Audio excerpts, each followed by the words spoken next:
Hello and welcome to episode 3 of the Square Ball podcast, powered by William Hill, with myself, Dave McIntyre and Lee Keegan. If you haven't listened to our first 2 episodes, it was with the brilliant Darren O'Sullivan of Kerry, and a great episode last week where Sean Kavanagh was so open on his career with Tyrone and his life on and off the field. As we have sort of been threatening to do over the course of the first couple of episodes, we're going to dive into the whole Mayo situation today, because we have one of your former teammates, pals, a guy you were in the trenches with for so many years, Keith Higgins, with us. I can't wait, because it's one of these subject matters in sport that fascinates me more than almost any other. Are you a little bit nervous about what we're going to have to get into over the next hour or so? Knowing you, Dave, I'm sure there'll be some hot topics. I'm sure they'll dive into 15 and some of Keith's great moments, but I'm excited because growing up, I wasn't a big GA stronghold, but one guy that always caught my eye in terms of how he played the game was Keith. We call him Zippy. I loved the way he played. Not many cornerbacks make it look sexy or make it look cool. Keith was always one of those guys, when he got the ball, he looked at the crowd, people really got excited, and when I got the chance in there to actually play beside him, it was an honour, but also a brilliant learning for myself about what it is to play at the absolute peak of your powers, and Zippy definitely brought me to that level. Okay, well, we're not going to waste any more time chatting about what Lee went through with Keith, because we might as well get the two of them into the same room. Here it is. It is the Square Ball GA podcast, Keith Higgins episode, all about Mayo.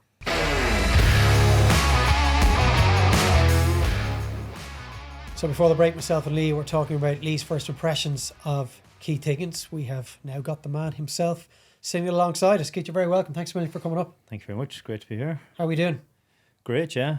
You're looking slim. You're looking no different to the man who was stressed, a 3-time All-Star defender. You haven't put on any weight. You look like you could still do a job, which you actually are doing. You're still playing senior football. Yeah, still playing away at the club, between football and the hurling. So yeah, keeps you busy, keeps you active. So still a dual star. Well, I don't know about star now, but we get out of the house a couple of nights a week. That's the main thing. I'm sure it's more of a social thing than anything. At this age it is anyway. So look, just like I said, I've always said, just kind of keep playing for as long as I can. So yeah, lucky enough, the body's still going. So do you find now, post retirement, I know it's a while now, do you still love getting out and about with the club lads? Even just, do you still get the same kind of, I suppose, excitement levels that were from before, or is it very much now that? What's your thought on it? Yeah, I think it's funny.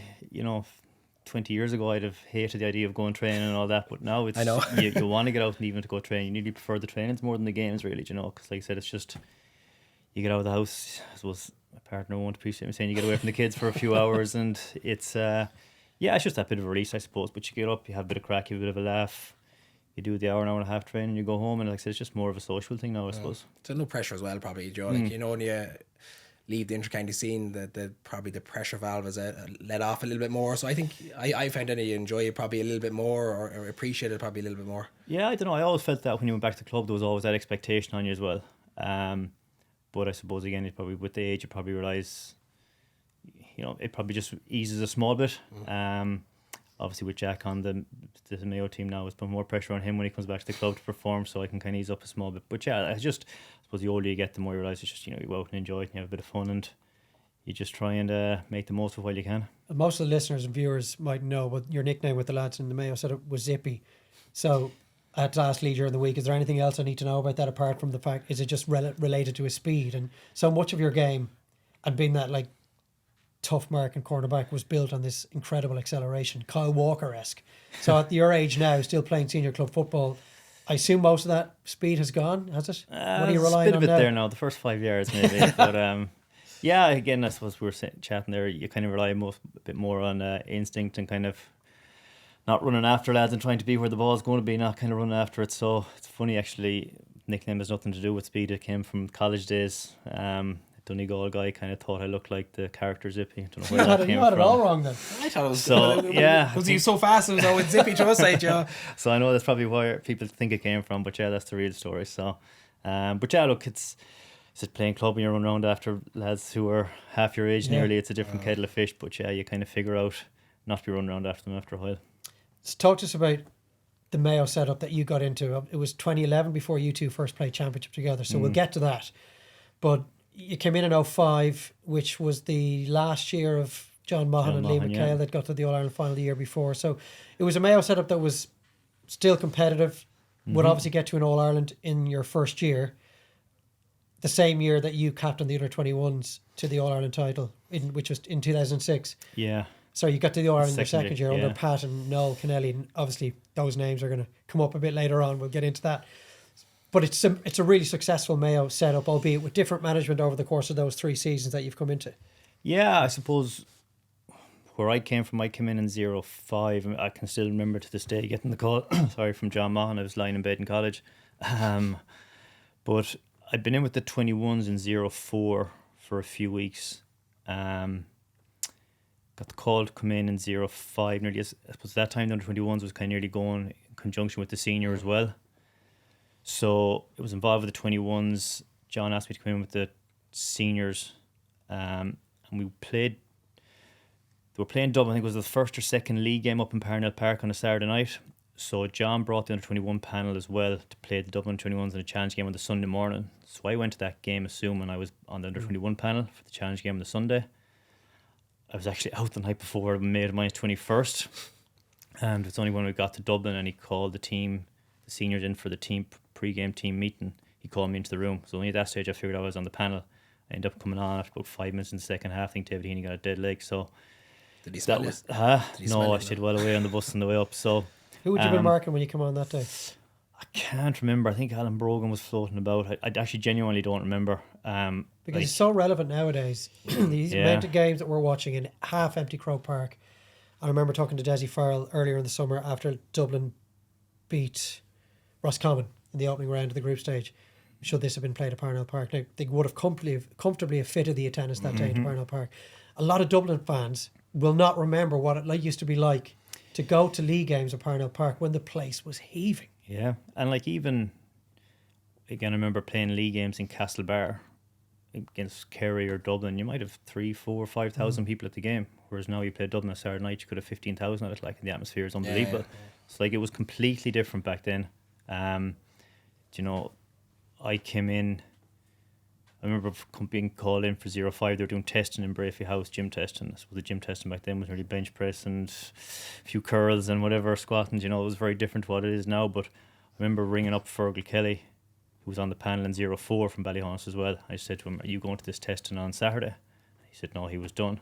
So I kind of walked in, kind of maybe knowing Andy Moore and Alan Costello, and that was about it. I'd only seen these guys on television. So, for me, it was completely different. I genuinely, for the first few years I was in there, probably didn't feel like I belonged in there, to be honest with you. I didn't think I was a good enough footballer. Like I said, I kind of relied on my pace as a cornerback, get out in front of a man, don't let him get the ball, get it, hand pass it off, that was it. My skill set from a football point of view was poor, I'd say, for the first 4, 5, 6 years as a senior footballer. So, it was a completely different time, a completely different game when you consider it was 15v15, you marked your man, there was no blanket defences or anything like that. So, and even physically, I only played in the full back line in 2003 with the minors. And apart from that, I've always played in the half back line, but I wouldn't have been able for half back line as senior in county football. It was just a different kettle of fish in terms of physicality. That's probably why I was shipped into the corner and I stayed there then for 20 years. So 05 Dublin, was that your starting point then? So So you moved. So you're 21 was successful. You started the whole league then. Well, that was 05. Yes, sorry, 05. So yes, yeah. Came on in that first league game. I think I probably started a few league games then and started the first round championship against Roscommon. And then back in them days, you'd play Connacht championship game. The following week, you'd play club championship because it used to be 4 or 5 weeks between games then. So we played club championship the following week, and I dislocated my elbow playing club championship, so I missed the Connacht final, I missed the qualifier, and then I got back for the Ireland quarter final v Kerry, and I came on for the last 15 minutes, and then 06 had a full year, and obviously with good year with the 21s, that kind of fed in then to a decent run with the seniors. So that's fascinating that you said that you didn't feel you belonged. Was that yourself? We had Darren O'Sullivan in that chair. Yeah, and that's 2 weeks ago saying the exact same thing. Was that the group not accepting you, or yourself within the group? Maybe your confidence, or just me. I think growing up, I would never have seen myself as a footballer. Right. I'd have, I suppose, dreamt about playing for Mayo, and I suppose been out in the back garden, kicked the ball around, hoping to play for Mayo. But I never even saw it as as a real goal for me, to be honest with you. Even though I played minor, captain the minors, even got to the 21s, I never thought I was good enough to make that step up. Because like I said, my skill set was poor. I was just leaving relying on my speed. And even like I said, just I suppose hurling was probably the game I was kind of not concentrating on, but that's kind of what I enjoyed doing. So yeah, I just never really saw myself being good enough to be an intercounty footballer. And I suppose I owe Andy Moore an awful lot of credit, because we were in college down in Sligo, and he was the guy who was kind of dragging me to gym sessions and driving me down to training and kind of get me to play Siggers in football and all this. So probably without Andy, I mightn't have ever had an intercounty football career. So then 06 came, you had a good year, young player there. Did you not start getting then, did you not start backing yourself a bit more? Because obviously nationally you're getting recognised. You're in All-Ireland final with seniors, you've won 21s. Do you not get the real taste of it then?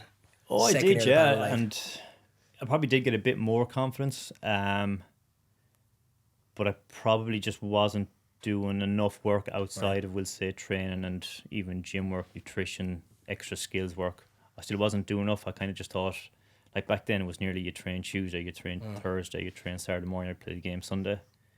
You might do your gym work in between. There was no, it's not at the level it is now. Back then you were probably given a gym program, that was it for the year. Yeah. There's different signs around it too, and but yeah, I probably confidence kind of came up a bit, but I still always felt when I went out the pitch I had to prove that I was good enough to be there. What was that 06 final like? Because unlike so many of the finals that Mayo have played in and not won, going all the way back to 89, game was over after 10 minutes. And what's it like as a really young, still under 21 cornerback? The Kerry full forward line has absolutely wreaked havoc in that opening quarter. What was that like? I don't know. I don't remember a huge amount about the game, bar kind of a few different plays, couple of different things happening. Yeah, it was just a case nearly of kind of damage control, I suppose. American the Gooch, you were just hoping the next ball he got, he wasn't going to put in the back of the net. Second half, I suppose, was just really trying to keep the score down. We weren't going to come back and win the game, and you were just kind of looking at the clock going. Do lads start playing for themselves in that situation? That kind of the collective goes out the window, and you're just thinking, I'm trying to avoid personal disgrace here. Possibly, yeah, but I think there was probably so much going wrong, and that there was no way of trying to be cohesive at that stage. Like I said, it was just you were just trying to set damage limitation, really. So yeah, look, it was. I suppose embarrassment is probably the main thing that kind of jumps out at you. That Kerry team were actually a phenomenal team when you look back and you look at the players that they had, but at the same time, we just weren't at the races we actually had some very good footballers when you go through the team we had. There's so much hype. Yeah. After the manner in which you beat Dublin. And that's the problem. The late I think McDonald that point. It's very hard to bring it down. Yeah, that was always the big thing. It was, and it's funny during COVID. I remember watching back that 06 semi-final, and as a game of football, it was actually poor enough. The last probably 5 or 6 minutes, I suppose the whole thing with the hill beforehand, and the drama in the last 5 or 6 minutes, just people have this idea that it was a great game of football. It was actually a poor enough the game. excitement was so good around it, but then there was the hype then after it, and this is the year, and we're definitely going to do it, and Kerry weren't having their best year at that stage, but they for yourself it must be so weird. Coming in, you get Alan Brogan in the semi-final, and you get Gooch in the final. You're marking two of the greatest footballers of the generation, Joe. Yeah, and Brogan gave me an awful time in that semi-final as well. Actually, I got taken off him after about 15-20 minutes to go. So, did you fear for your place for the final then? I didn't really, to be quite honest with you. I think in fairness, I remember chatting to Mickey or John or both of them maybe a week after the semi-final, and they were just chatting about a couple of different things, and I suppose they probably gave that reassurance that you would be playing. But yeah, no, I don't think it was the case that I kind of feared for my position. But yeah, like I said, when you're in a way, I didn't mind marking the big name players because you do well on them. You're getting all the taps in the back, and if you don't do well on them, sure, look, you're marking two of the best players in the country anyway. So, but I always enjoyed that, and even back then it was, it was kind of real, kind of 15v15. There was no major tactics to it, so I probably could get away with things a bit more then because if the ball was kicked from 60 yards, where you had the pace to try and get out in front. So yeah, I didn't mind it. But yeah, that 06 final was one you just kind of wanted to forget, really. Yeah, I know. So you're probably thinking, right, you're young in there, this is probably the way it's going to be for X amount of time, and you go through probably a real barren spell then. Yeah. In terms of, I suppose, as a collective after that 06 final, was there, right, Was there discussion, right, we're going to move forward with this, or do we, I suppose it's probably hard to reflect that, but like, were you looking, right, say 07, 08, we're going to target this now, we know what we've got here? So it was a funny one, I suppose. Typically in Mayo, we don't do things straightforward. Like, obviously, with John Morris and Mickey Moran coming in 06 and really good coaches, kind of way ahead of their time. And then end of 06, they're gotten rid of, and John O'Mahony's brought in. So again, there's the whole hype about John will come in and win All Irelands with Galway, and he's back to win All Ireland with Mayo, and on the back of getting to a final, there probably was that bit of, maybe again another bit of hype around it. And we did a decent league campaign in 07, got to a league final, lost to Donegal. But then again, the wheels came off the bus up in Pierce Stadium against Galway. So it was, I think after his championship in 07, there was a bit of a lull then as well. And again, 08, kind of poor enough championship, got bit by Galway by a point or 2 points in McHale Park at the Connacht final, and lose the qualifiers. So yeah, it was just a funny enough kind of time. We never really felt like there was that real cohesiveness to the group that we were going to push on. You had the likes of probably Kevin O'Neill finishing up, David Brady finishing up, Kieran Mack, whether he'd come back or not with all the injuries that he had. So there was a kind of a funny enough dynamic to the squad really at the time. You still had a really good core there with likes of James Nallen, David Heaney, Alan Dillon, Conor Mort. Andy was kind of getting a bit older at that stage, so he's probably still in his early 20s, but he was more established. Yeah, so again, there was still a good group of players there, but I definitely don't think, even though we got from the final in 06, I definitely don't think that group kind of got anywhere near the potential. To be quite the honest, nadir of that time obviously was the game against Longford in 2010. Yeah. Unfortunately for you, he got sent off in that game, and John O'Mahony steps down afterwards. Can you talk to us about what that day was like and the aftermath of that? Yeah, so again, 10 was a funny year, because again, it started off kind of half positive. Again, we got to a league final, we got bet by Cork. Yeah. I think you were hammered by well bet by them. I missed that game, but yeah, we're well bet for them. But again, even looking back on things now, it's kind of nearly hard to pinpoint where things went wrong that time, because like we're winning games earlier in the year, and then we go to Sligo and get bet up in Markovich Park, and I think from then on it was just a case of, it was nearly kind of, probably the writing was on the wall. I remember our whole training plan kind of completely changed after that game. It was like whatever we were doing up to them was completely wrong just because we got bet by Sligo.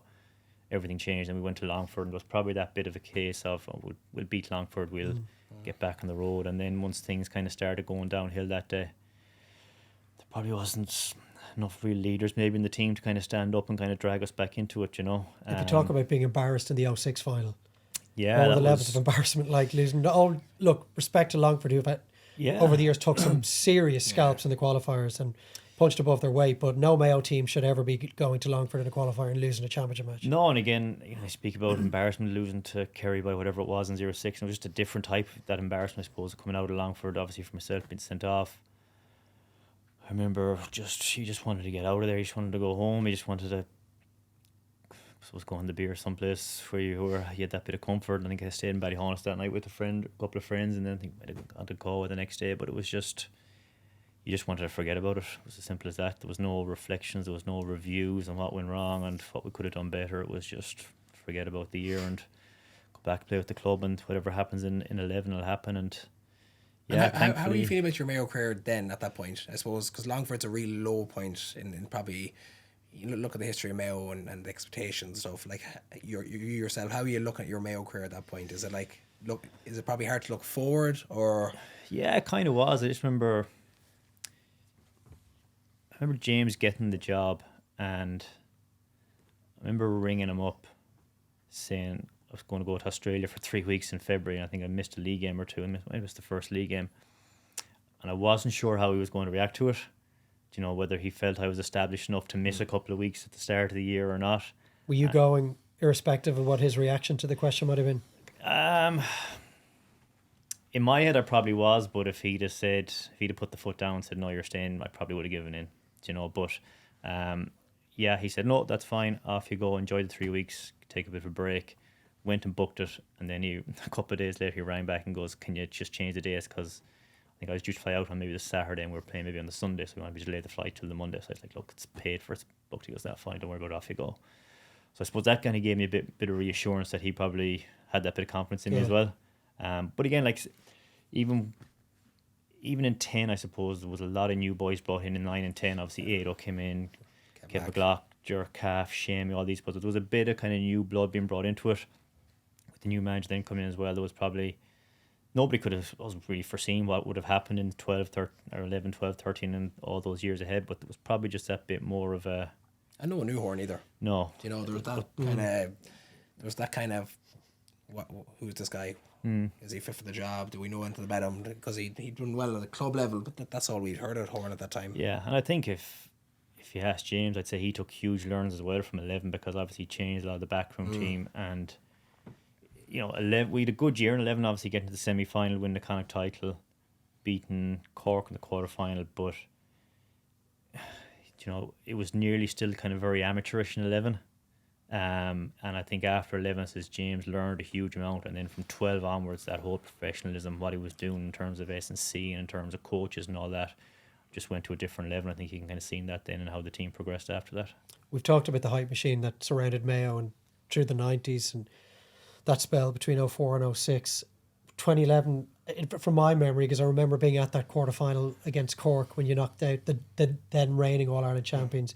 That was the last day that the low level of expectation survived in Mayo. That was how I saw it from the outside in, that from that day on, and for every single day right up until maybe the end of James' second stint in charge, Mayo were the story. And anything that moved in Mayo was a national story. Yeah, probably to our detriment at times. I think probably, unfortunately, Mayo still seem to get the headlines when they don't need to be getting headlines, you know. And I don't know whether it's, do we bring a lot of it on ourselves or is it a media thing? But you know, sometimes you see stuff in the papers about Mayo and you wouldn't see it with other counties. You know, the same thing could be happening. So yeah, I agree with you from that point on. Even that day, I think there was a very small crowd. It was 20-something thousand at that quarter final against Cork, and I suppose it just shows you how naive we were at the time. Remember, we won that game. We were in the dressing room, and you know, there was the TV screens up in the corner of the dressing room, and they were showing highlights of the game. Like, so we were after coming off the pitch, and we were all there and delighted with the win, and looking at the highlights. And Conor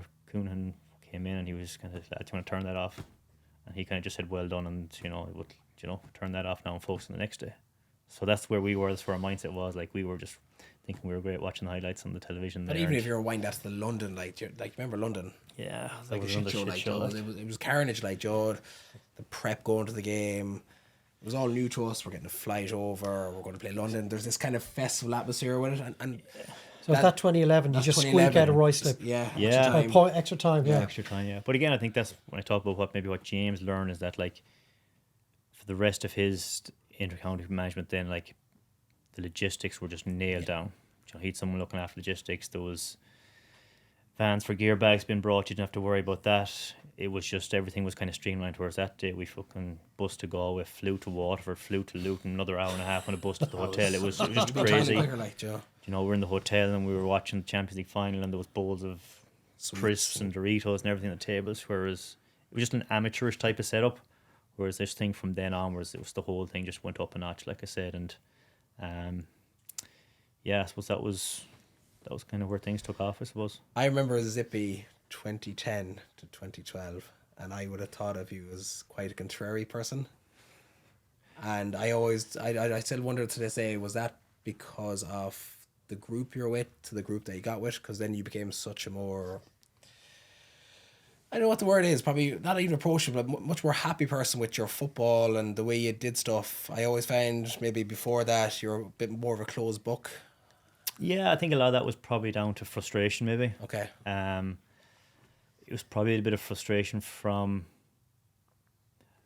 my own part, probably not fit enough. I remember went to Australia for 6 months at the end of 08, came back in April 09, was way off the pace for that 09 championship, even though I kind of started all the games, but fit-wise I was nowhere near it.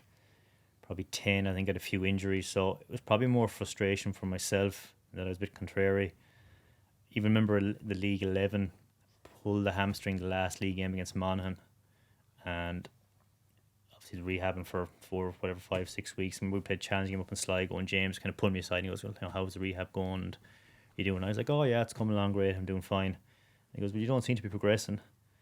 I was like, "Look," he said that, and he said something about kind of pushing on during the league, and I was like, I just don't enjoy league football, James. I'm kind of looking forward to championship, like. But that was just more of an excuse that I just didn't want to do the work, or I wasn't doing the work,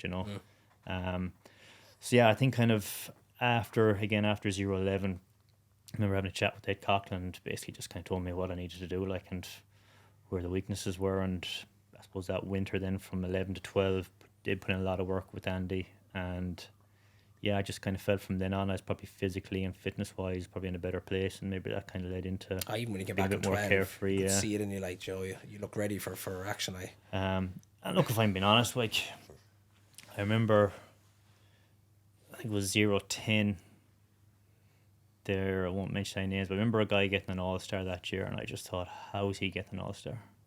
I just didn't think he was a good enough footballer. I was like, surely I'm as good, if not better than that guy. A Mayo lad or someone from another county? No, from another county.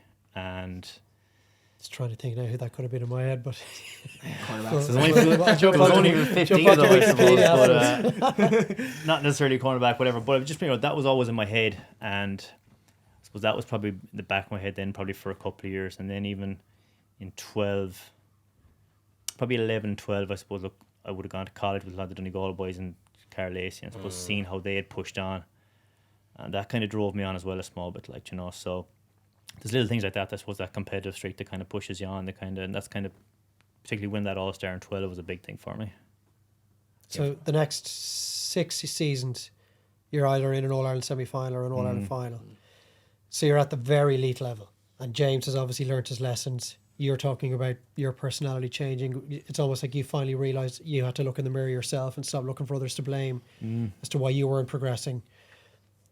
I'm not sure where to start with those next 6 years. Like, my intention coming in here today was to leave that both of you would leave the studio in tears. So I'm just trying to figure out how I go about doing that. But Dave, there's many tears away. So I don't want to go through each final individually, but let's say if we take the 2012 to 2014, which coincides with your back-to-back All-Stars, or three-piece, if you want to put it that way, you're playing the best football of your life.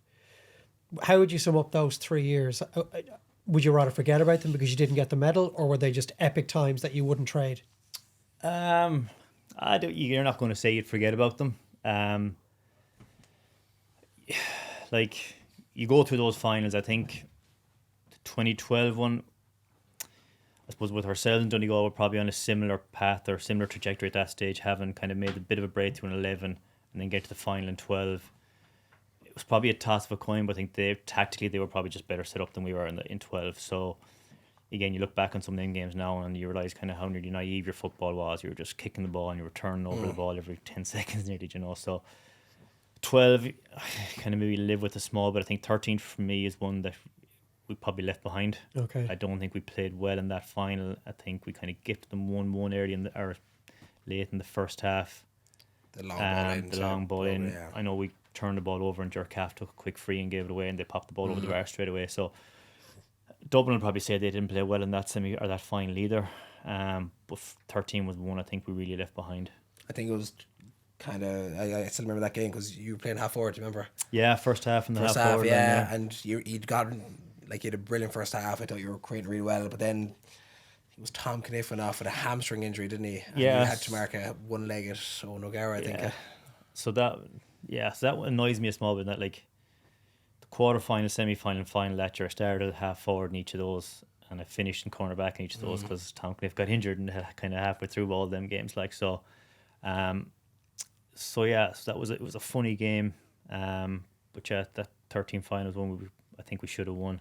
But yeah, that whole thing of Mark and O'Gara and only on one leg kind of brought up an awful lot. But if I'm being honest, like, I didn't even know it. I knew he was injured at the time, but didn't realise how bad it was. So you're annoyed, why? Because you feel that you would have been better. You would have better served the team if you'd been left where you were. Well, he was, like, based on what he did in the first half, and to us as a collective, it was working. Like, yeah, but even the whole thing about Mark and O'Gara and him not being able to run, like, but like, he just going to leave him standing there free and go on up the pitch, like, he's, if they kicked one into him, he'd be able to kind of walk over the ball and get it and hand pass off. But the flip side is we probably didn't have someone that could do a job that, see, Tom went off injured. Zippy was then obviously the all-star cornerback. We probably didn't have that extra person to do the cover, and that's probably the. Yeah, maybe, but I just don't think we played well in that final. Well, we probably played well for the first 30 minutes. Second half we didn't play well, and I just think, considering Dublin didn't play well either, that was one that we should have won. So that's your third final, having lost, and they're 7 years apart. So at that point, how are you taking these defeats? It's funny, I speak about that, I'm kind of contradicting myself a small bit here in that I think 13 is one we probably should have won, but I probably felt worse after the 12 one. I just remember sitting on the pitch after that going, I can't come back after this. But after 31, it was just like, right, we are really close here. You know, the fact that we probably could have or should have won that game, I was like, right, take a few months, we'll come back. We're not going to be too far away. Like, it was a really young team, bar maybe Pat the Gardener was probably the oldest one on that team panel at the time. You know, it was a really, really young team. It just felt like James had created something good, and it just felt like you really want to be part of it, and that we were going places. And I think a lot of that was down to, I suppose, to some of the characters in the team that, like, you know, we're winning this All Ireland, or if we win this one, we'll definitely win another one as well. You know, so there was a lot of positivity around the group as well. Would 12 have anything to do with, I suppose, you played Sigerson with all those Donegal lads? Possibly, that kind yeah. of element, maybe, Joe, that they got it ahead of me, or you knew a lot of them well, or... Yeah, probably that bit of jealousy as well, like, you know. Or maybe the fact that, you know, 06 we got such a hide, and 12 we were probably that bit closer. Yeah, I don't know. It's hard to put your finger on it, but I just remember being a bit more pissed off after 12. And I said maybe the fact just at 13 I felt we were a better team. I think as well we beaten Dublin 12, and the expectation again skyrockets, because you think now you're in the position to do it. Like, yeah, but that expectation was probably there as well. In 13, the fact that we bet Donegal in the quarterfinal, hammered Donegal in the quarterfinal, you know, and bet Tyrone in the semi-final. So, like, we were probably in 13 was probably, we were just on that path where we'd hockeyed Roscommon, we'd hockeyed Galway, you know, we'd steamroll our way through Connacht, hockeyed Donegal, bet Tyrone. We probably were on that trajectory where we were peaking at the right time, and then we just for some reason fell flat. There's stages or there's games probably throughout the career where you felt maybe belief was an issue, but I don't think that was an issue really in 13. I just think we just didn't hit that performance, but obviously the team you're competing against has something to do with that. But people outside of Mayo would feel the final was the day that you needed to reduce your performance. Yeah, absolutely. And you didn't. So why was that? To an extent, yes, the opposition have a role to play in that, but... Yeah, I don't know. I think, like I said, I think for that, probably the first 25 minutes, that first half, I think we played really good. I think we were maybe 6-1 up maybe, or something like that. We were 7-1-1, I think. 7-1-1. They got the goal around then, yeah, but we actually were in control of the game. And we missed a few chances. Yeah. So, one or two probably lapses in concentration. We could have gone in at half time, maybe 5 or 6 points up that, you know, and next thing the whole dynamic changes where we would win maybe 2 points up, do we? And maybe there was just that bit of a lull in the dressing room where we were like, maybe we got a bit scared of the possibility that we could win this. Like, you know, some people always talk about that kind of, the fear of losing will drive you on. Sometimes I think the fear of winning nearly held us back. You know, that fear of going out and maybe doing something, but maybe making a mistake and costing this county in Ireland, I think held us back at times. Did that hold us back in 13? I don't know. I think it was a really hot day. I think maybe we kind of struggled to get back up to the pitch that we were playing at for that first 10 or 15 minutes of the second half. Second goal is a killer though. And once they got that second goal, we were playing catch up. And in fairness to Dublin, they just never let us get back clever or get us back a point ahead. And if we had, I think maybe we could have kicked on, but again, you have to give them credit as well. We created the monster unintentionally. Yeah. From that point. Yeah. You know? It's interesting when you talk about Dublin like that, because I always felt that if Dublin didn't have their Kevin McManaman moment, I'm not sure how many of the 9 they would have ended up winning. I know it's a flippant and a simplistic way of looking at things. I never felt that you guys had your Kevin McManaman moment where it looked like you're gone and you get this impact from the bench that just changes everything. Not just that game, but everything Dublin did in the years afterwards was built on the Kevin Mack goal and the Cluxton free. And you guys just never quite had that moment. Probably had 17 maybe when Lee got the goal. Probably should have been our moment. But again, I think it kind of nearly reflects how good Dublin were that they were able to come down. I think it was James McCarthy kicked a point a few minutes later to bring it back to 1. Like, there was no panic from their point of view, the fact that they had been there and they knew what to do. We were always of the opinion, I think if we had won one in maybe 12 or 13, we'd have definitely won another one. Yeah. Because you'd have been at that level, you didn't really know what it takes to win, whereas we were always coming in as that kind of striving to win the first one. The pressure was always on to win the first one. Whereas, like I said, I just think a team that wins and they've won 2 or 3. They just know how to win games. There's just that muscle memory there. There's that muscle memory, and then I talk about that fear of losing. When you're a winner, that fear of losing drives you on. When you're striving to be the winner, then the fear of winning can hold you back. I think with Dublin, then you had the next cohort of great players coming through. That 21s team, Mayo, the Fentons, Kilkennys, Mannions, McCaffreys, and unknowing to us, we didn't know they were going to be the animal they were. Yeah. But that's they had they had probably 20 top class players that they could pick any day of the week, and you said they always had that really, really strong bench that they could bring on. I think probably in 16, 17 we felt we had a strong panel, but maybe we just couldn't really match the 20 that they had. So 2014, it's your third All-Star, and in previous episodes here on the Square Ball, myself and Lee have talked about the Gaelic rounds that day, and how in the commentary box, I was working for Sky Sports, I could barely catch my breath.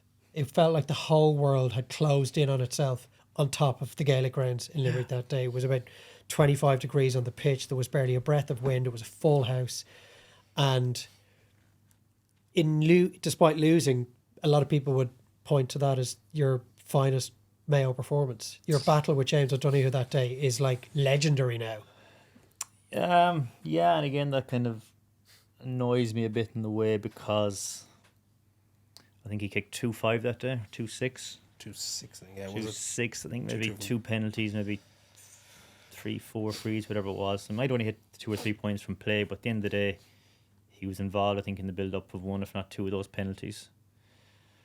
So in a game that's that tight, that goes to extra time, you're always thinking, made 1 more big play, conceded 1 less score, we win that game, and we go on to another Ireland final. But how are you supposed to lock someone like him down for 70 minutes? Yeah, I don't know, but again, that's the challenge, and that's and as you why say, you the want to game be a wasn't then cornerback. like it is now. I know Donegal has started to do their thing and really maybe drop more men behind the ball, but that was an old school game of football, in my memory. Man to man. Yeah, it was, and that's kind of what I wanted. I was looking forward to that game. I remember before the drawn game, I think the week before the game, we were trained in McHale Park and we were warming down, and kind of James was kind of strolling around the group, and he goes, "How are you feeling?" I said, "Good, Jess. What are you thinking for the matchups?" And he goes, "Don't know, we haven't figured out yet." You asked him that? I asked him, and he goes, "Why are you thinking?" I said, "I was wondering who you're thinking, American O'Donoghue," because obviously he was in Player of the Year form at that stage. And he goes, "Don't know." He goes, I said, "Yeah, I wouldn't mind to go." In the end, you took him off me. Was it? Yeah, because I remember the conversation. I said, "He's on about O'Donoghue," and next day he goes, "Zippy's already got him." Yeah, so in the end, I ended up marking the drawn game, but we played a sweeper in front of him. So Tom Kniff played, and that went backfired on us completely in that it just gave Kerry an extra man out the field, and they kind of made hay. And then someone got sent off that day. We won't name any names, but it just meant that we had to go kind of balls out and attack it, and it was just free for all, and that kind of suited us. So yeah, I was looking forward to the game in Limerick. I remember even after the drawn game, and there was the talk that it wouldn't be in Croke Park, and some of our boys were like, "No, it has to be in Croke Park." I just it doesn't matter.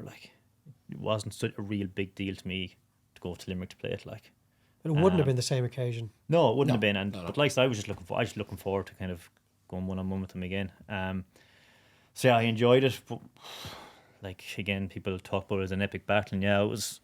There was some big moments in it, and there was some good battles. But I'd always look back on the disappointment, considering that the scoreline he racked up and the fact that we lost the game. Simple as that. That was I remember the following day. I think that's where it stung us the worst, because I think we went back to Esper as a group, do you remember? And we put on the Dublin Donegal game, and Donegal obviously had one of the most memorable performances. And then there was just the silence in the pub from our group because we realised you could have had another crack at Donegal. Yeah. What's it like in that 20 minutes where, I don't know, for some of our viewers and listeners can't quite recall, but it was such a glorious day, and it went to extra time. And all sorts of stuff started going on. You had Cillian O'Connor and Aidan O'Shea clashing into each other and splitting each other open. And you had the Mayo supporter. He's not the first time he's come up in this podcast onto the field. His daughter desperately pleaded with him to try and leave the field. And I mean, it's just pure chaos on the field. How do you keep your thoughts intact? How do you prevent the occasion just getting on top of you when the stakes are at their highest and yet your heart rate has to be at its calmest? To give you a very, very boring answer, unfortunately, it was, to me, that is nearly irrelevant what goes on. Even what Lee's doing, marking his man, is irrelevant to me, because I have the best football in the country here right beside me. I can't think about anything else but this man. Do you know what I mean? So for me, whatever else was going on was fair enough. I just had nothing else in my mind but stopping him. And like, you know, even Killian and Aidan went into each other. I don't know if I even saw that happening, or if I even realised for a few minutes that they were both gone off. Now, the bit at the end of the game with the player coming onto the pitch and a bit of a row down the corner, obviously that you remember, because I was right up close to it at that stage. It was 3 points down with a minute to go. But apart from that, when all that stuff was going on for me, it was just a case of, that's just irrelevant to me. I have a job to do here, and like I said, that's a boring enough answer for you, but that's just the way I operated. We became so accustomed to chaos that chaos was nearly something that was kind of boring to us, because that's the way we played for so long, and it became such a factor with how Mayo play games. Well, it's what made Mayo everybody's second team in that decade, because you thrived on chaos and you were box office. Every time you played, it was worth sitting down to watch, or was worth paying the admission fee to go in and see it. Yeah, I think in a way, whether he meant it or not, I think that's kind of what James created, in that he wants us to play this attacking football, but he always said crazy stuff can happen come championship. And more often than not, it kind of did for us. So whether him saying that kind of led us to kind of create a lot of the crazy stuff, I don't know. But the fact that we just kind of went balls out for every game, was just attacking. You know, we had a half back line that were non-existent for half the time because they were up the other end of the pitch. I always scoring, say I you know, so was, because I was never there to help. You know, so we kind of fed into that in a way, the way we played, but it suited us. You know, I think if we tried to play a more controlled game, you know, given the players and the pace that we had, I think that game suited us. So I don't think kind of playing out the way might have suited us more. But for those who are familiar with the Gaelic grounds, there's a little, it's not even a canteen, it's a small kitchen with a counter, and that's somehow where James ended up in the bowels of the stadium. You guys are all in the dressing room, or maybe getting your gear together before you got on the bus, but I was down there that day, and James was only doing one interview, and so everybody was there, radio, print. I think I was doing a bit of radio that day as well, online, and he was broken. And I remember discussing this with James on an All-Star tour a year or two later, and it was the first time I'd heard him kind of articulate his feelings as to when he looked back on that moment in that little room in the Gaelic grounds. But you could tell he didn't say it there and then. Obviously, we asked him, "Are you done now?" His voice was cracking, and we were almost just even though very few of us had any Mayo affiliations, there was just a heightened emotion in the room. There was a sense that this was the end of something massive, and intertwined with this just enormous feeling of disappointment on his side of things, that you guys hadn't got over the line. So did he tell you then that afternoon that his race was run? Yeah, so we left the Gaelic grounds and we got the bus back to the Radisson just outside Limerick there. I just remember sitting on the bus, probably waiting for James to do the interviews, and just the traffic was carnage. And we got back to the hotel and we had the food, and I remember myself and Darren Cohen slipping off out to the bar to get a couple of bottles of beer, and we were waiting around. Nobody kind of knew what we were waiting around for, but we were told we weren't leaving just yet. And next thing we were called into the room and all the chairs around in a circle, and James broke the news then, and I think I can reference there on, there was a lot of tears in the room from guys. And you know, I think it was probably just a build up of emotion really from that whole day and from the week, and probably from the previous 2 years losing All Ireland, because I think I could be wrong on this, but I think James was having doubts about coming back in 14 after the 13 final. Yeah. So he probably knew that was his last hurrah really for that, probably with Mayo, or maybe potentially ever for Mayo. I don't know if he knew he was coming back again for a second stint, but that was probably his last hurrah. I suppose just the way the whole week before the game had panned out, in getting this man off his suspension, going to the Gaelic grounds, the build up, going to extra time, the carnage that was around it.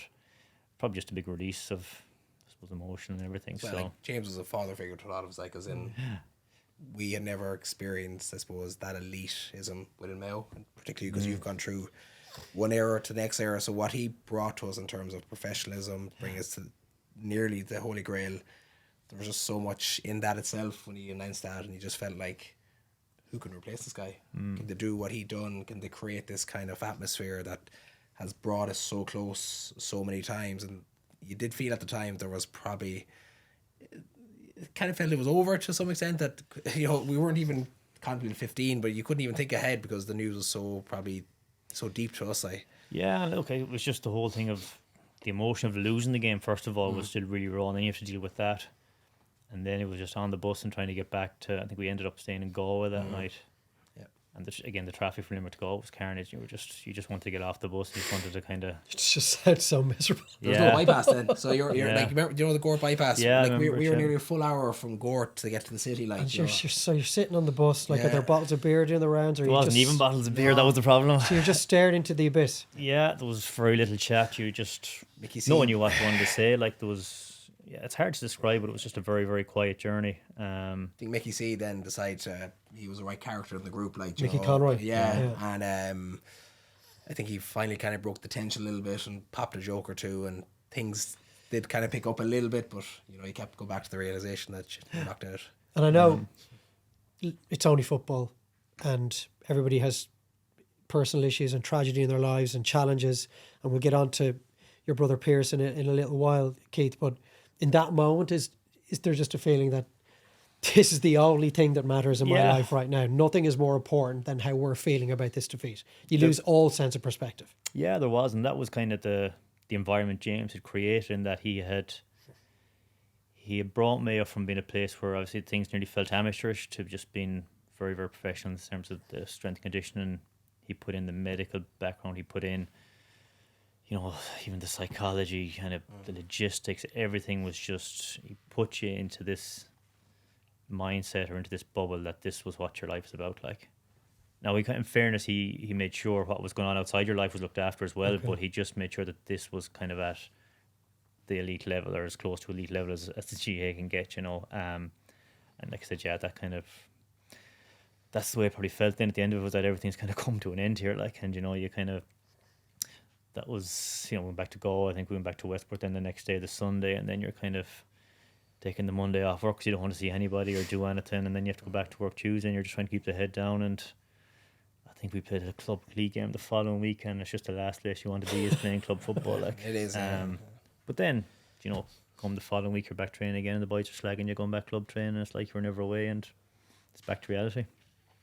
So I get the feeling that Pat Holmes and Noel Kennelly were almost on a hiding to nothing because of the way that you guys have spoken. I can feel it in the room over the last 10 minutes, the way you're speaking about James, that it didn't matter who came in, whether it was Mick O'Dwyer or Jim Gavin or the greats of the game, if they had taken up that role, that whoever that new person was, or people in this case, they were ought to loser straight away. I wouldn't say they were hiding to nothing, but it was a very difficult position to fill. Like anything, you see, anytime there's a kind of a successful manager and the new person comes in, it's always a difficult kind of role to fill. Obviously Desi's kind of done fairly well in Dublin, but so yeah, it was always going to be a difficult role to fill. But yeah, it was just 2015, I think, considering losing a final in 12, losing a final in 13, the whole emotion that went with losing in 14 with James stepping down. 15 was going to be a challenging year for us anyways, I felt. Boys came in and they tried to put their own stamp on things, and you can see where they were coming from on that. But in a way, I suppose some of that kind of led to kind of some of the tensions that built up throughout the year. You're captain this year. Yeah. But for you, it must be kind of a strange one, because they're your gaffers in 06, coming to 15. So you probably, for yourself, you've probably seen a bit of a positivity with that, because you've had success with these guys. So you know what they're about. Maybe obviously there's a big gap in terms of when you won to where they are now, but for you, must have been a... Yeah, I suppose I would have seen it as a kind of a progression for them as well. So they were the under 21 managers in 6, 7, 8, maybe 9. 9 up to 9, because 9 was my first year. 4 years. Yeah. So obviously I think they'd won 2 or 3 Connacht titles in that time, if not more. So they were obviously successful enough underage managers, so it probably was a natural progression for them. Obviously I'd probably had a bit of loyalty in the fact that they made me captain of the under 21s in 06, and they did it again in 15. So yeah, it was probably a year I was looking forward to. But again, as it turned out, again, it was a strange year, I suppose. For us in that period, like, the league was always kind of a funny one. Like, whereas Dublin always kind of did well in the league as well. We probably struggled in a lot of league campaigns throughout them years, and we were probably close to relegation all the time as well. So the league was always kind of a struggle for us. So, yeah, it was a funny one. And then, like, we had a decent Connacht Championship campaign, but I suppose when you look back on it now, Connacht back in them years was probably a lot weaker than it is now. But before you get into the kind of the All-Ireland series of that year, after the two lads resigned, following the heave. Yeah. 14 months later, they sit down with Martin Brady in the Irish Independent and they do a pretty in-depth interview. And for anyone who hasn't read it, I recommend you should, because if I'm reading it again this week, knowing you were coming into us, it's made for fascinating reading again. But I'm going to read from my laptop here because I want to get this right.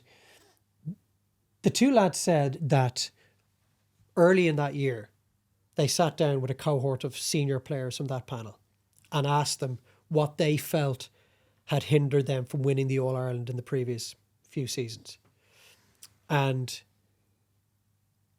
these senior players, and I'm not going to ask either of you specifically for this, the two of you can just chime in. These senior players, that tactics and matchups were wrong, opposition analysis was poor, and there was a lack of adaptability, and that you had no defensive plan. Now, given what you two have just said about James, and I knew that was how the vast majority of your panel felt about James, even from being in that room in Limerick that day, those comments don't tally with how I feel you guys felt about your manager. Did these senior players say those things to Pat Holmes and Noel Kennelly about James Horan's time in charge? I don't know if those exact words were said. I'm not trying to bullshit you here now or not. I don't know. I'd say if there was anything said along them lines, it was probably similar to what we said in it, that previously our tactics were nearly kind of all out attack. I think maybe we probably would have maybe referenced maybe putting a bit more of defensive structure in place at times. But a couple of references you've made in the last few minutes. Playing a sweeper in the 2014 drawn game, which you believe you shouldn't have done. You being moved back every time there was an injury from a role in which you were excelling. Was there nobody else that maybe could have played that role? There are obviously managerial calls that didn't go with the opening 5 minutes, 10 minutes of the 2012 final. Yeah, look, don't get me wrong. As good as we speak about James, and obviously he changed the whole dynamic in Mayo football. Like I think everyone will admit, and he'll admit he probably had his failings as well when it came to different things. Like, we're not going to say he was the greatest manager of all time, but what he did for that team and the culture he created was, I don't think anyone else would have created at that time for Mayo. So yeah, look, he had his failings and he'll put his hand up and say the same thing. Tactically, was he maybe the greatest manager? Maybe not, but you're asking me a question, were those things said in the meeting? I don't remember those exact things being said in the meeting. Something similar could have been said, but maybe was it in that exact context? I can't remember. I think the tone that's laid out there, that's probably, and even the language is used, I'd say it's probably far more cutthroat than what was actually been described in terms of what the group are presenting back. As Keith said, that's not bullshit, that's just... Yeah. Well, obviously the two boys are hurting. Of course and so they're going to frame it. Everyone's truth is not necessarily the same truth as the next person who's asked a similar question about circumstances in which both parties were involved. You gotta realise, anyone that knows the two guys, they're very passionate about what they do. So of course there's going to be a backlash in terms of, and when you're strong personalities and characters, that's the reaction sometimes you get. So of course they're going to try and defend their corner as best they can as well. So I mean, like, if we were managers, we get a backlash, I mean, we wouldn't be too happy either. Do you know what I mean? So of course it's going to sting. You'd expect them to fight their corner as well. Yeah. So looking at 2015, a decent enough league. You won 3 games, cruised to the Connacht title, eased past Donegal in All-Ireland quarter final, and then you're meeting this Dublin team who are obviously driven now like animals after what happened. Yeah. You talk about embarrassment in 2006 and 2010. I mean, the Dubs were embarrassed by Jim McGuinness and Donegal in 2014. So they're coming in with a real chip on their shoulder. And yet, those 2 games against Dublin were brilliant.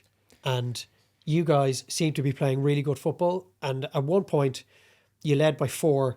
You scored 1-4 without reply, or close enough to that to eke out a draw in the first match. Yeah. And in the second game, you're 4 points up. Not memorable for you, but one of the memorable moments of that replay is you drop one short into Stephen Cluxton's hands when you to go 5 up. To go 5 up when you should have scored. And you get smashed for the last 20 minutes, 3-4 to 2 points. But prior to that 3-4, if you take the 2 games together and the straddling period between the drawn game and that point and the midway point of the second half in the replay, you'd outscored Dublin by 11 points in a 63-minute spell. You were playing superb football. Yeah. Again, I think if you look at it, I'm not sure what the score was at half time in the first game. Were we level maybe? Level at half time, yeah. Yeah. But I don't think we were playing well. I think we were relying. Killian might have got nearly like 8 frees or something in that half. 8 or 9, I think he scored. Yeah. I think we might have got a point, maybe 2 points from play. So we weren't playing well in that first half. We were kind of hanging in there, relying on Killian's frees. Then, for probably 20 minutes, Dublin, they go 7 points up. The blitzes in the third quarter. They blitzed us. Yeah. We end up really playing our best football that day again when we just had to throw off the shackles and we know the choice, but you just you feel it's lost. There's nothing to lose here. Basically, yeah. I remember, I think it was Paul Flynn kicked wide. Yeah. And we were just looking to get the short kick off Clark, and it was just a case of like everyone just has to go here. Like the penalty we got was case in point. Boiler gives a pass probably on our own 65 and you just see him taking off. There was no thing of being cautious at that stage. Everyone just had to go, and that's how we ended up getting the penalty. So to get ourselves back from 7 points down to draw that game, it was just a case of reckless abandonment nearly for 10 minutes. That game was strange though, because I still see the reference. It was the more aggressive games we had at Dublin compared to the others. I think it was nearly all like war times off the ball than it was. There was a lot of stuff going on, and I remember Connolly was sent off in the draw. But there was a lot of backlash in terms of comments made after the game that stung a lot of people as well, and it got probably too far and too deep. So going to that second game was definitely one that we were kind of aware of what happened in the first game. Yeah. We probably need to be a bit more controlled in terms of that kind of frontal aggression we had. Yeah, and I suppose the thing that year was Aidan been in full forward, and that like obviously in Connacht, I think what did he get against Sligo in the kind of finals 3-4. They weren't able just to match him, whereas we tried putting high ball in against Dublin, so they just ate up every ball that went into him. So again, that kind of just wasn't working that day, and that's kind of why I suppose that last 10 minutes where we just ended up running the ball, we got the joy out of it. The replay, to be honest, I don't remember a huge amount about the first half. I just remember the second half. Once Dublin got on that run, it was just like a wave just coming at you, just an onslaught. So you lose that game comfortably in the end, and as I understand it, the first murmurings of player unrest start that night. A number of you stay in Dublin, don't go back home. Is that the first time? I don't know whether one or both of you were in Dublin that night. Is that when it first begins? I didn't have any meeting coppers anyway, so. Yeah, I stayed in Dublin because I was working up in Dublin on that Monday, so I ended up staying that Saturday night and going to the Kilkenny Waterford Hurling semi-final the next day. So, but that would have been a regular for those times when we played unusual. In Dublin. No. We would have usually all stayed up anyways, or majority of the panel would have stayed up. Whether or not there was murmurings that night, again, I wasn't privy to any of those conversations. But look, see, people will find that hard to believe, though. Yeah, I know you're the captain, but and you're in Dublin, and you're not part of any such conversations. Yeah, and that's fine. And I suppose when I look back on that, and this is probably just going off topic a small bit now, but I'll bring it back. The more I look back on that, I probably wasn't the best choice of captain at that time. Like for me, I was always just not selfish in that I'd kind of just worry about myself. It was just like I performed best when I was kind of concentrating on myself, doing what I was doing, worrying about what I was doing in training. Whereas other lads would have been very, very conscious of what was going on in the group, of what other lads were doing outside of football, if there's anything wrong with them. Like Andy was a great captain for that. So like for me, it was a case of once that game was over and we ended up going out, I wasn't talking football. I didn't want to be talking football. I was going off. I was trying to have as good a night as you can after losing Ireland semi-final. So for me, there wasn't any sitting down in dark corners talking about next year. I was just out for the night and that was it. So people can believe what they want to believe, whether I was having a conversation with manager or not, but that's the truth. As captain for the year, though, like I know I was there and I was probably a bit younger at the stage, but your relationship with Pat and Noel good that year in terms of captain, management, communication between both parties, even up to the quarter-final, semi-draw. Yeah, we would have had regular meetings throughout the year, and Killian would have always been in them as well because he was vice captain. So like nothing to say to yourself, right? I don't feel like you had the full backing up to this stage. We, as a group, were probably what happened after, but up to that stage, was there like were you disagreeing on stuff? Were you happy enough with tactics? Was it we're going just game by game? No, I think like I said, there would have always been regular meetings, and it was a case of if there was any issues that needed brought up, is anything that kind of we needed to work on, if they had issues to come back to us. So it was very much a two-way thing. There was never any big conflict at that stage. But yeah, there was as a working relationship, it was going fine. I got on well with the two boys. there was a letter sent, and the gist of it from the players was that standards in 2015 weren't what you guys had become used to under this elite level environment, the stewardship of James Horan. Lee, did you feel the standards in 2015 had dropped in terms of the overall setup? Well, I mean, we're kind of 10 minutes away from an All-Ireland final, so there couldn't have been like that low that we weren't challenging. For me, like I always put responsibility on a lot of players sometimes that we have to keep standards really high, so you can get so much management, but the players are not following the same. But that's what the players are trying to say, though. Yeah, look, I'm not going to get into specifics on it, Dave, to be honest with you, but while the working relationship I had with the two boys was good throughout the year, there was issues from the start of the year. Some of them had festered, some of them were nearly kind of left behind and we moved on from, but they were always in the background. So there was stuff there from the start of the year. Okay, so at the end of the year then, and once things started happening at the end of the year, they were all brought up again. Okay, so this has been mentioned previously before, how the boys didn't get reasons why. Let's say there was a letter or whatever was said in the letter. Like, there was always stuff throughout the year that was brought up. So, like I said, I'm not going to get into specifics about what they were, what the standards were, or anything like that, but there was always issues there throughout the year. Okay, yeah, and that's great. How are you feeling now at this stage, though, as captain? So this has got to this stage, this letter's gone out. As captain now, are you feeling like a burden?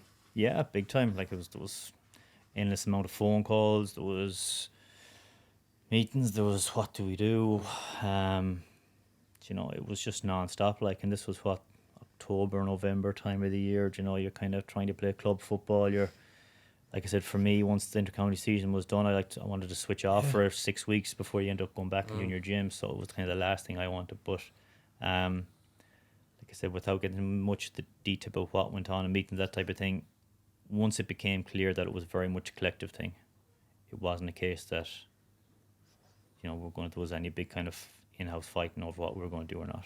We came to an agreement. It was majority of an agreement what we wanted to do, so we went with it. And I suppose that was kind of the way that group operated, and that it was very much as a collective. There wasn't a split in the group about what we wanted to do. Everyone was agreed on it, and that's why we went ahead. And I think that probably was highlighting the fact that meeting we had with the county board in Castlebar, where the camera crews were there was supposed to be, I think, maybe 2 or 3 of the senior players going to that meeting. All the players wanted to be there, trying to show that everyone was behind it, and I think they had 30 players there on whatever night of the week it was. So, and that meeting was tough because you're facing the 2 guys that you don't represent next year, so of course there is a huge tension around that. And for captain, I can only imagine the pressure, and it wouldn't be your personality, that kind of situation. Over the years, I wouldn't look. No one would have enjoyed it.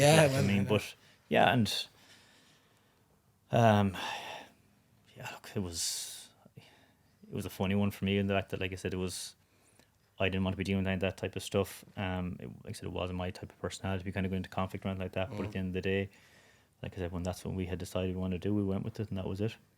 So the lads, thankfully, because look, we don't want to stand off like we had in Cork. We don't want to stand off like the one we had in Limerick, where there was essentially a lost year. And so the lads kind of fell on their sword, and you move on. Stephen Rochford's installed. Don't want to go into an awful lot of detail about 2016 and 17. There's a kick of the ball in the 2 games against Dublin, or 3 games. Because I want to talk about key things, the hurler, before we leave you. So by the end of the 2017 season, how are you feeling at that point? And Lee, you'll obviously have played a big part in it as well. So many games, you haven't won them. Dean Rock kicks that free at the end of the 2017 final, and I mean, that's 11 years of heartache and agony for you then. We talk about The House of Pain, the book that was written about Mayo football. It was written before those couple of years. So if that book is to be republished, there'll have to be an extra few chapters on 2016-17. 2016 was, I suppose we went to a replay and it got bet by, was it a point in the final? It felt like a kind of nearly a lull year for me. Maybe there was a bit of a knock-on effect from end of 2015, I'm not sure. I ended up playing a lot of the league in the forwards that year. Did my hamstring in the league against Donegal, so missed another kind of 5 or 6 weeks at that stage. So it just felt like I never really got going again in 16, whereas 17 probably just felt at the peak of my powers that year, even though had a bad start against Galway and Salt Hill getting sent off.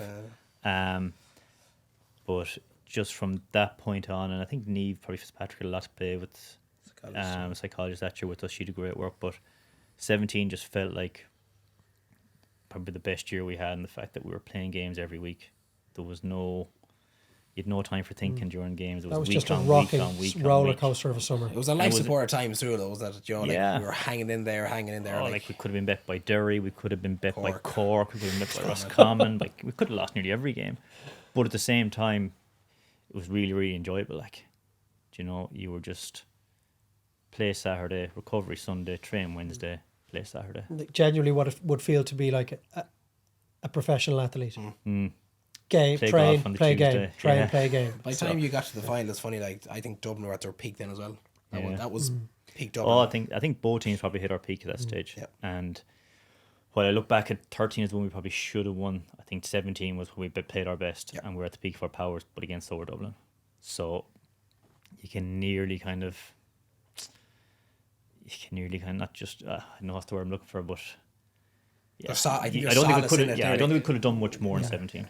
If we played as well as we probably could have played. They're just still better. And so much made of their bench, and this is the period where the likes of Flynn, Macaulay, McManaman, Andrews, Connolly, Bastick, none of them guaranteed their place in the team at this point, because Jim Gavin has been able to feed in these guys. Fenton 1 year, Con O'Callaghan the next year, Howard the year after that. One by one, he's able to, almost unbeknownst to you, he's been able to freshen things up again. What is it like when you're playing and you know there's these guys who are sick that they're not starting, angry, looking to show Jim Gavin like that he's made a big mistake, and they're all been rolled off the bench, probably 20 All-Stars between them, 25 All-Ireland medals between them. Sick for us. You have a strong panel, but not that strong. No, but again, I think in a way we probably had ourselves convinced that we were able to match them regardless. You know, I think we had... I think Paddy probably wasn't a nailed-on starter in 17. You know, we had him to come on when maybe McMinimum came on. You know, we kind of had things kind of lined up like that. Obviously, we probably didn't have the same level that they had, but no team has ever had the same level that they had.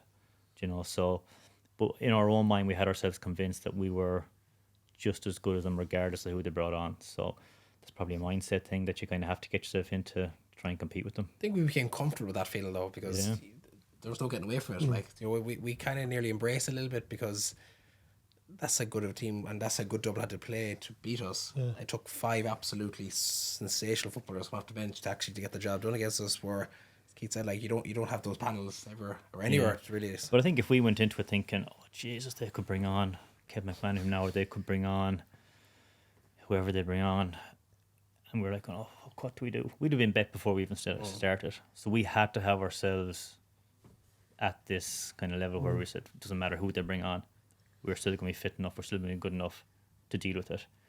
You know, we kind of knew, right, come 50 minutes, they'll make substitution, the crowd will go mad. We were like, yeah, bring it on. Yeah. So we knew it was kind of coming. But knowing it's coming and being able to deal with it with 10 minutes to go was a different thing. And so if you talk about that game being maybe an illustration of Mayo at their peak, Dublin at their peak, is there a sense in the aftermath of that 2017 final then that I think we're done now? Those chances aren't... If we couldn't win it at this level that we have reached, maybe we won't now.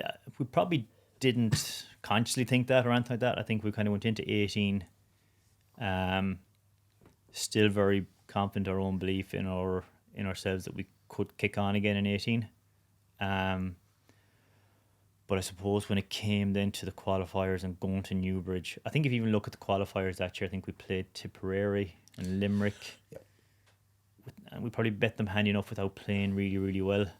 And then we got to Kildare and it came down to a big battle. They were obviously hyped up with everything that had gone on. Probably those 4, 5, 6 years had probably taken their toll. Yeah. And it was something that you couldn't see coming. It was just when you went to find that extra gear again, it just wasn't there that day. And in Kildare, and probably maybe only for Diarmuid O'Connor, maybe 1 or 2 more that probably kept us in the game that day. We're very leggy, like we looked like a team ready to be just. Yeah. Put to bed, I felt there was a sense of relief amongst you guys after losing to Kildare that you could finally, midsummer, step off the roller coaster and breathe, because everything that had happened in the previous 6, 7, 8 years was just so suffocating, so strangling on your life that you were waiting to be put out of your misery. Yeah, I don't know if that would be. Again, it's very hard for us to comment on that because, again, we were probably in such a mindset, and even looking back and now, you probably don't want to admit something like that. It might have been the kind of, even from the public or the supporters, and they're just like, right, we don't have to go through the heartache in Ireland again. You know, so maybe there was something Dave to was it. gutted. You know, but yeah, and again, just obviously then with James coming back in 19, it kind of felt like a rebuilding nearly. It nearly felt like kind of the last dance for a few of the lads on the panel, including you. Because you're there since 05, you're probably past your peak as a player. Yeah, even though I wouldn't have felt it, I kind of felt in the league in 19 I was going really well. Well, maybe not really well, but I felt I was doing all right. Start the championship, felt I was doing okay. Yeah, and then just probably started to dip a small bit then when you want to be peaking. But look, that's it's hard when you're at the latter end as well, because, you know, when you're chasing guys like the Paddy Durkins of this world who are coming in now and they're fresher, hungrier, I found that harder towards the latter with my end of my career, is that maybe I just can't keep up with these like I could like before, you know. And it's when you're chasing at that age, it can be difficult.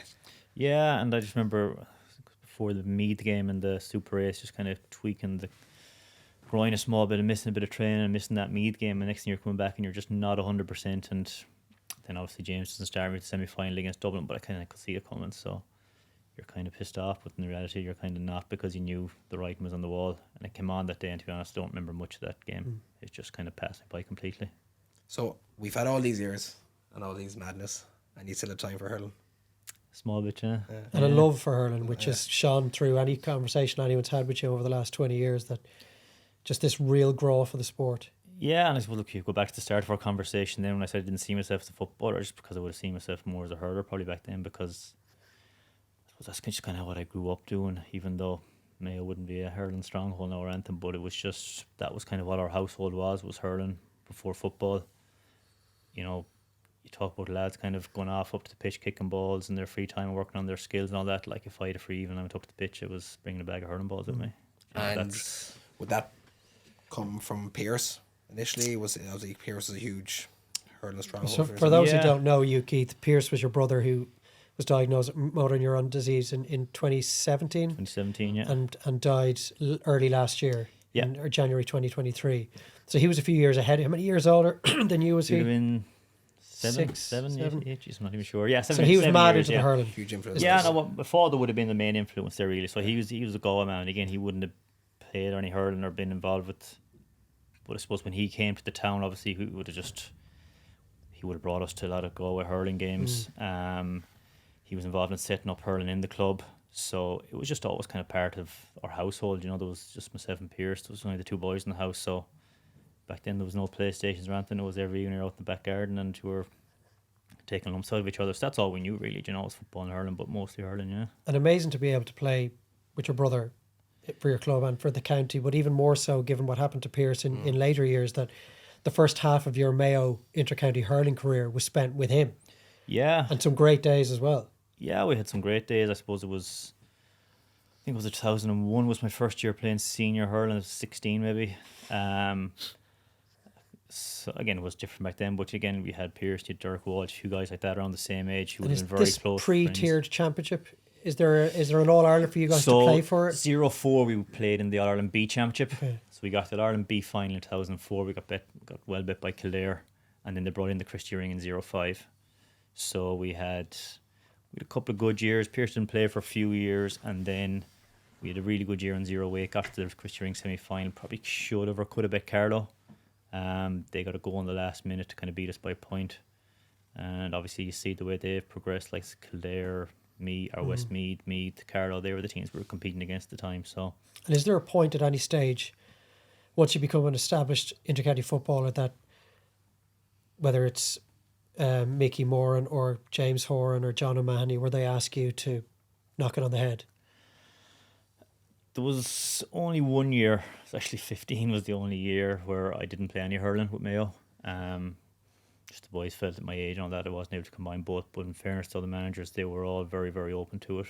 Now, it was never a case of where I was missing training sessions with the footballers or anything. It was always a case if there was a hurling game on, there was no football, I could go and play it, which wasn't ideal. In the fact that you weren't kind of sharp enough when it came to hurling. But in fairness, I was very, very lucky that all the managers were very, very open to me playing it. Now, I suppose Jono was probably the one who suffered the most, and that I kind of got injured in 07 playing a hurling game and missed most of the 7 championships. So, but yeah, they were all, like I said, as long as it didn't affect me training or my gym work and my prep work for the football, they had no issues with it. I think as well, if you're like sometimes your response to someone telling you no is, you know what, I'm not going to care more about football because you're telling me I don't want to play hurling. You know, so you probably give the level of respect that they were giving you, that you're going to actually commit to both and equally as you should. Like, yeah, and I just found it a release then going off playing hurling, kind of maybe on a Sunday if there was no league football that weekend or whatever. It was just great to kind of get away and play a different game and get your head away from it. And obviously in 2018 then I kind of skipped the league football. I remember having a conversation with Stephen that I just wasn't sure whether I was going to go back in 18,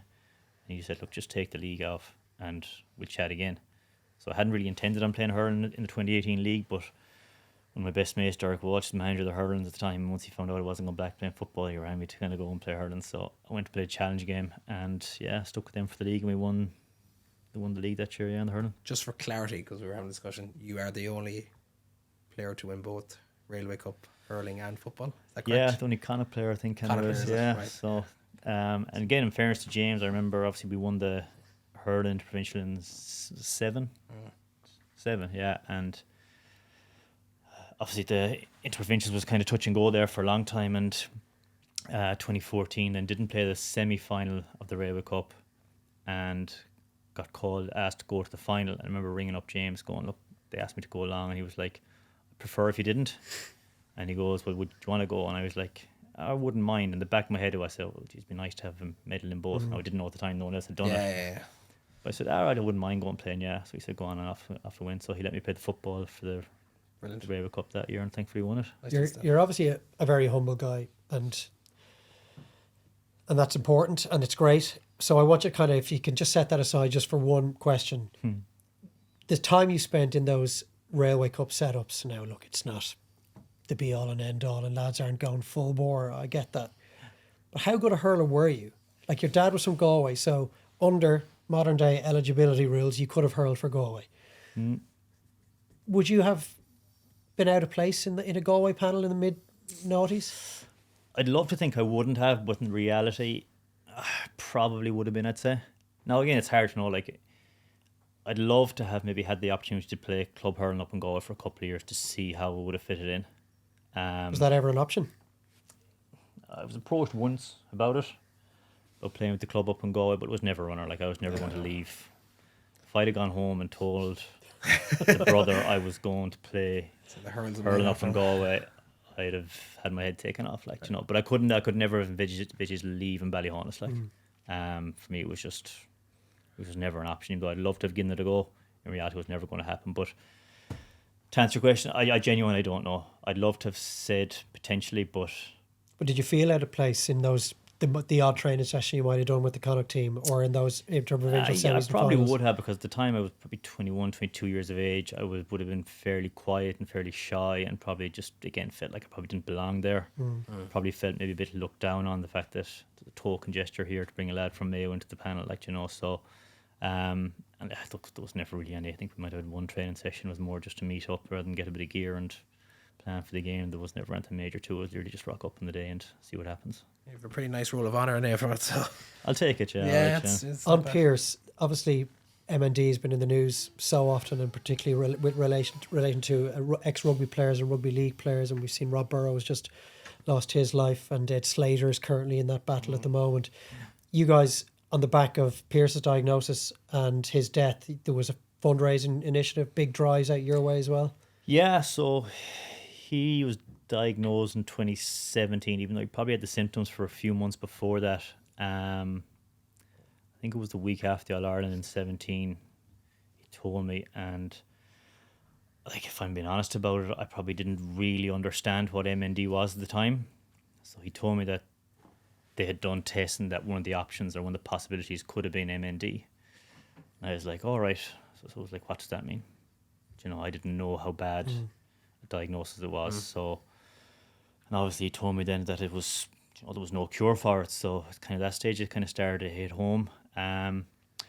So that was in 2017. Obviously, form he had, like the symptoms were very slow to come on, so it was a kind of a slow process for him, I suppose. But yeah, we did a fundraiser like a Pierce and Clare never wanted anything fundraisers for them specifically. They were very, very clear about that. But there was always a kind of a core group of Pierce's friends who wanted to do something and wanted to help out as much as they could. So Frank Brown rang me one day.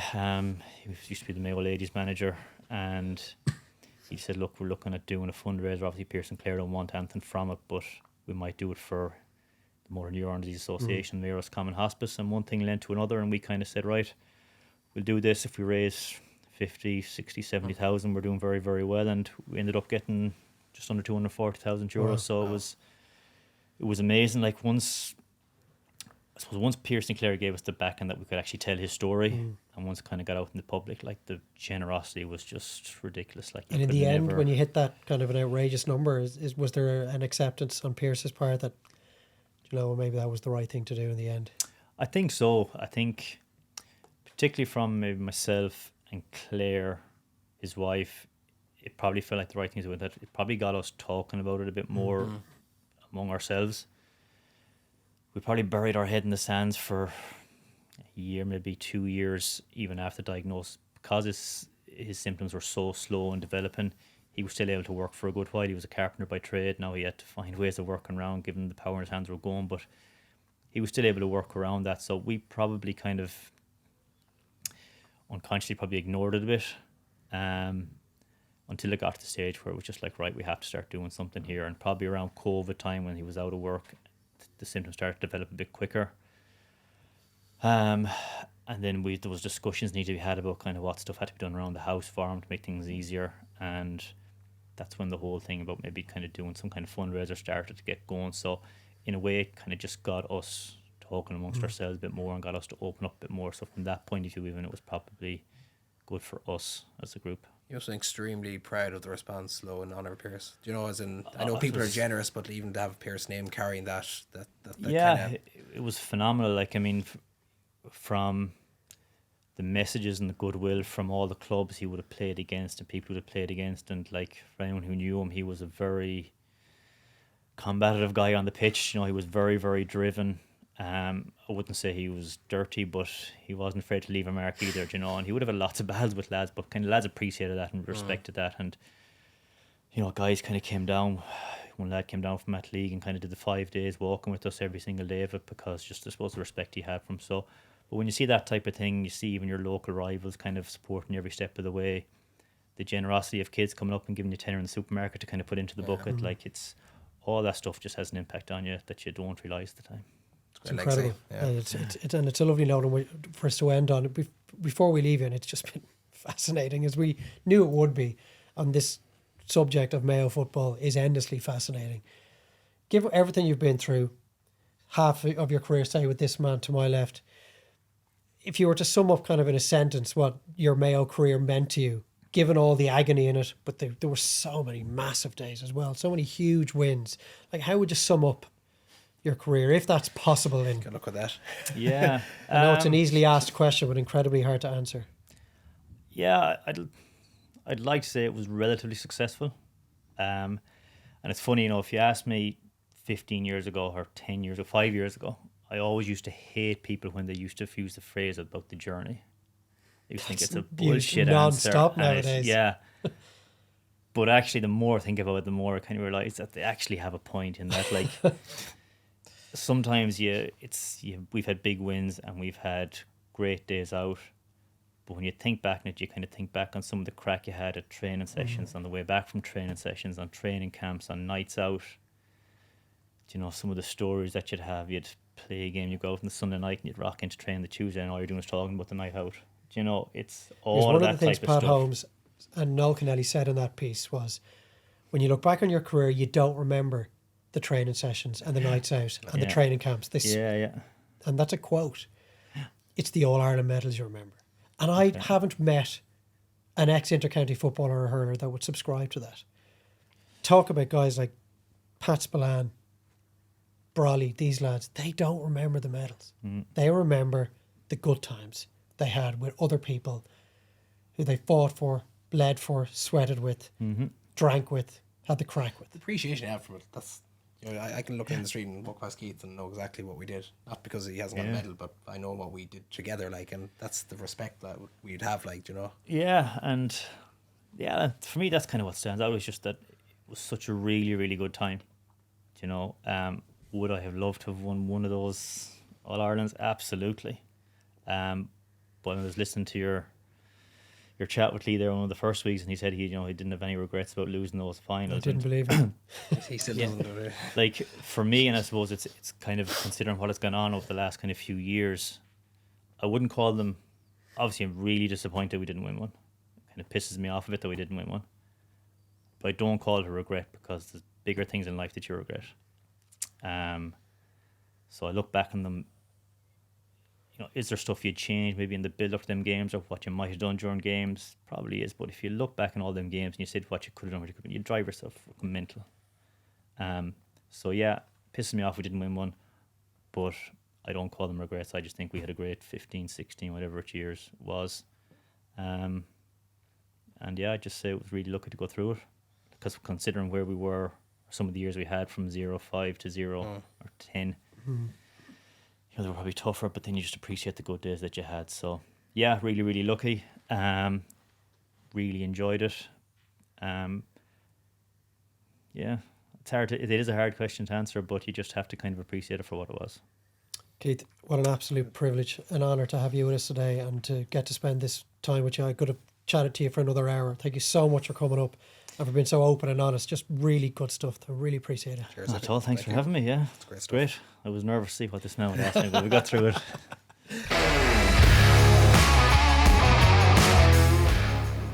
So that was the Keith Higgins episode of the Square Ball podcast, and what a chat it was. Is there a more fascinating subject matter in sport, and particularly Irish sport, than Mayo over the last 15, 20 years? Indeed, going all the way back to 1951, himself and Lee were just brilliant there.